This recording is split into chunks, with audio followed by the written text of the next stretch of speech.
As to the American presidential election, you know, I'm always going to find a way to talk about this. We've got a great panel ahead this evening. Again, no sooks, no lefties, but still. The October surprise. This is where supposedly some big story is going to fall from the sky and one candidate is suddenly going to fall out of contention. It's never really that bad, but you get the point. The October surprises. Well, there's a couple of them and we're not even a week into it. Donald Trump got some more bad news today via the person who wants to put him in jail for his part in and around everything that led up to January the 6th. Now, the Supreme Court has already said that the official acts of a president you can't go to court for, so this bloke has decided to refile it and pretend that it was really the acts of a private citizen that was trying to overturn the 2020 election.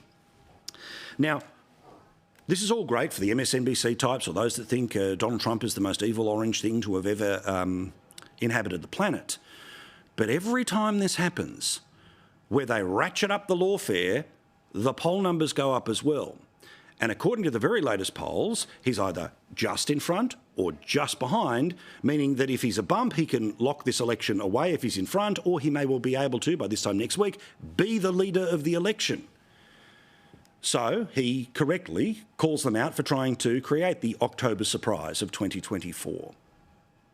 I call him deranged Jack Smith. He just lost the big documents case. That was the biggest of them all. They said the documents case, and they said that was the toughest of them all. Let me tell you, we just won it, and it was won strongly. He works for Kamala, and he works for Joe.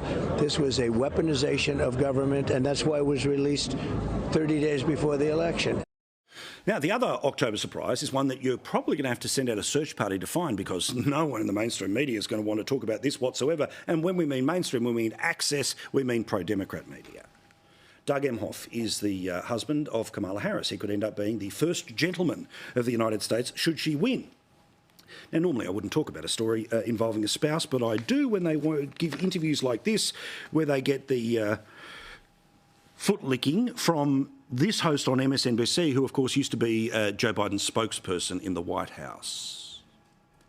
An interesting part of how people have talked about your role here is how your role has reshaped the perception of masculinity. And I'm not sure you planned on that, but you are an incredibly supportive spouse. Has that been an evolution for you? And do you think that's part of the role you might play as first gentleman?